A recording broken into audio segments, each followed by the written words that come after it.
Good morning. Thanks for the introduction.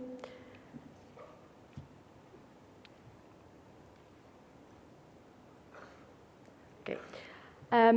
Other health problems, like most of us are aware, is still one of the biggest concerns in dairy production.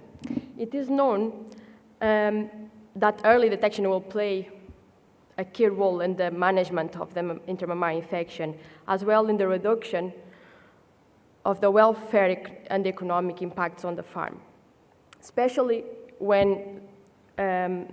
especially concerning when it affects heifers, the animals that will represent the future of the farm.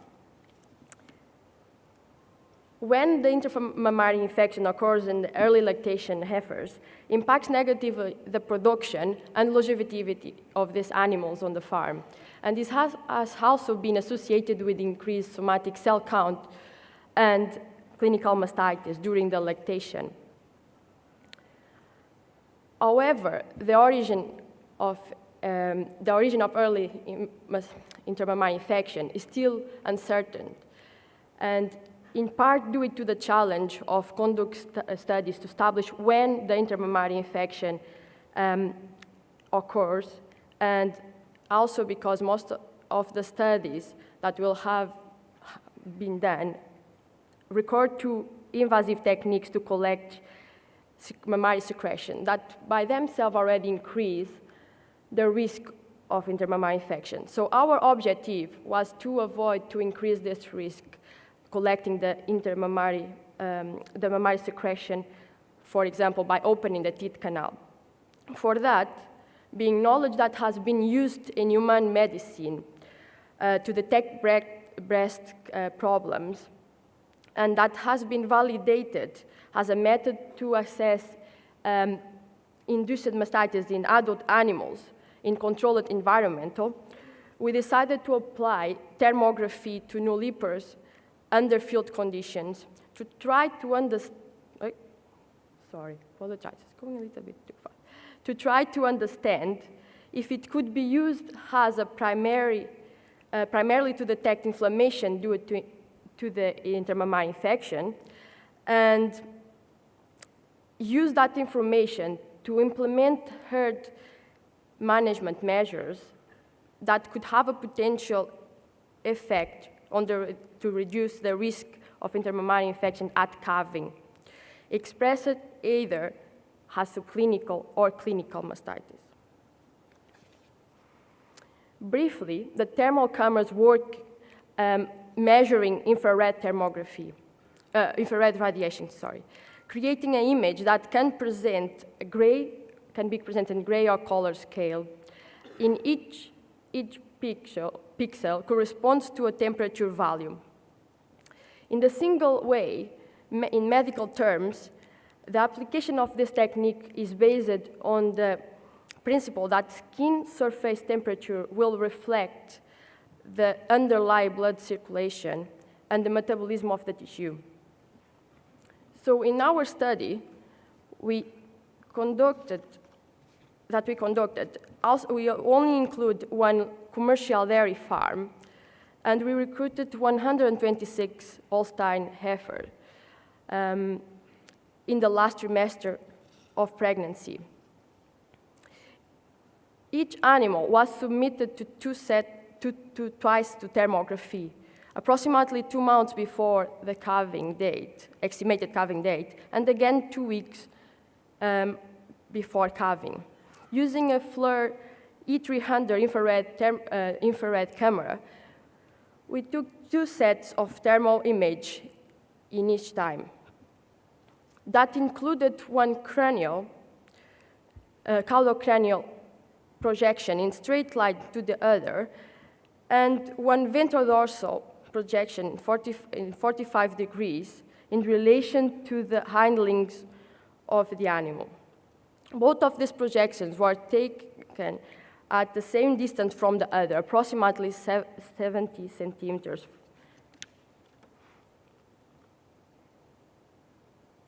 These images were then analyzed using appropriate software, the Thermocam Research Pro, and having digital photographs as references that were taken previously to each thermography. Different geometric tools were used to obtain the descriptive parameters, as, for example, minimum and maximum temperature. And polygons tool was used to have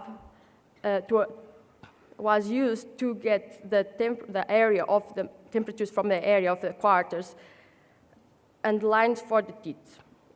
The spot meter was used for the teeth and opening.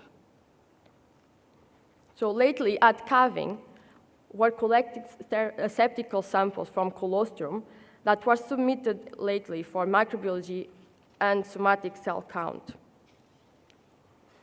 The somatic cell count measurements were done by the National Milk Laboratory using phosomatic technology.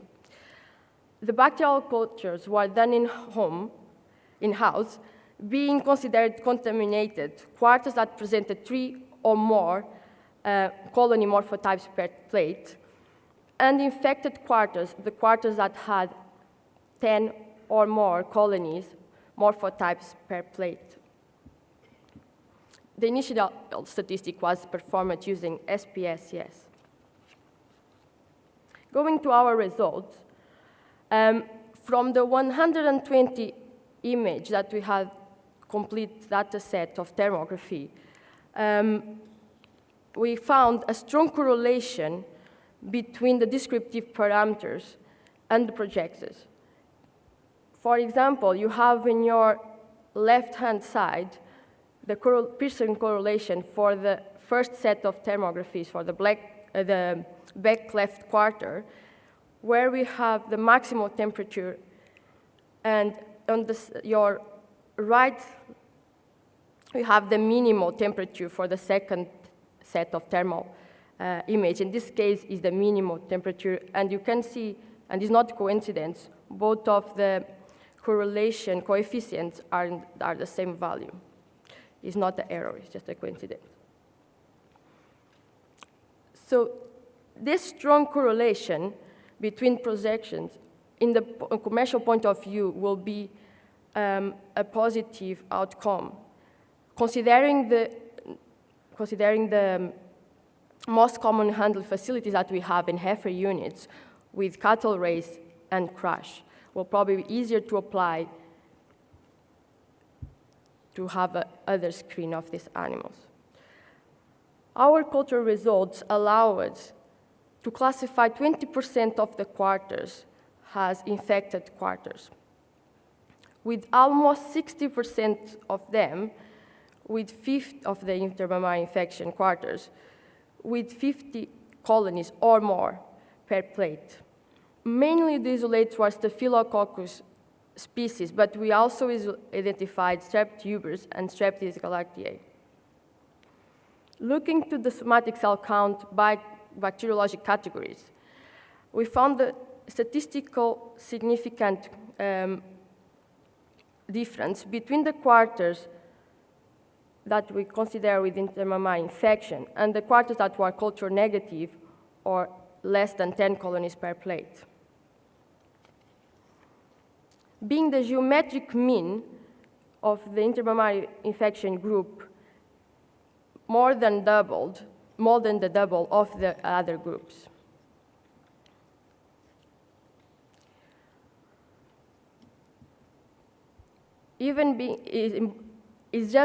It's still being just preliminary results, but considering one of the parameters that is normally used in thermography, the maximum temperature, especially because this is about quarters and we use the area, so we try to find the maximum temperature to see if we'll have evidence of inflammation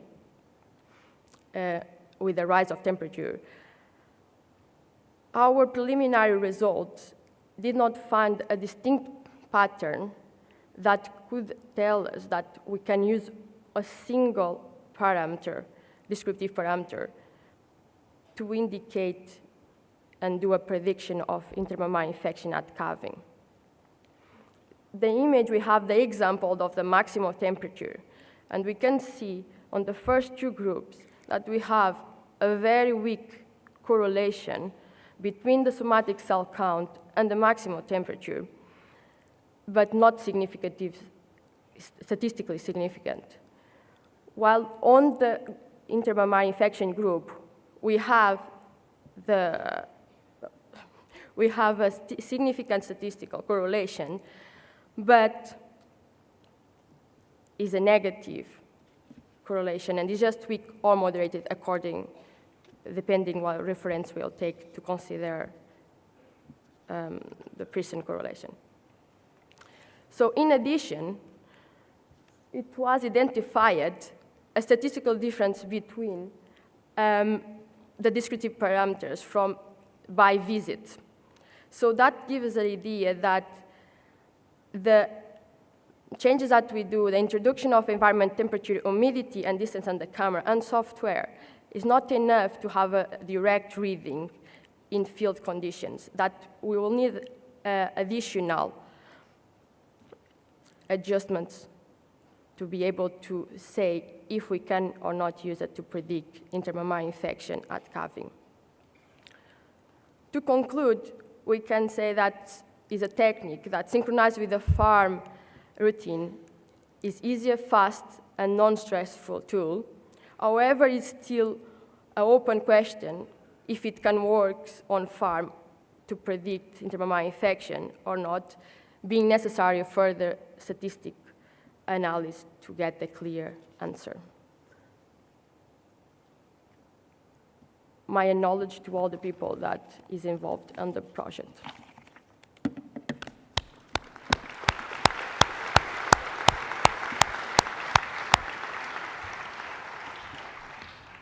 Thank you, Patricia. Do we have any questions from the audience?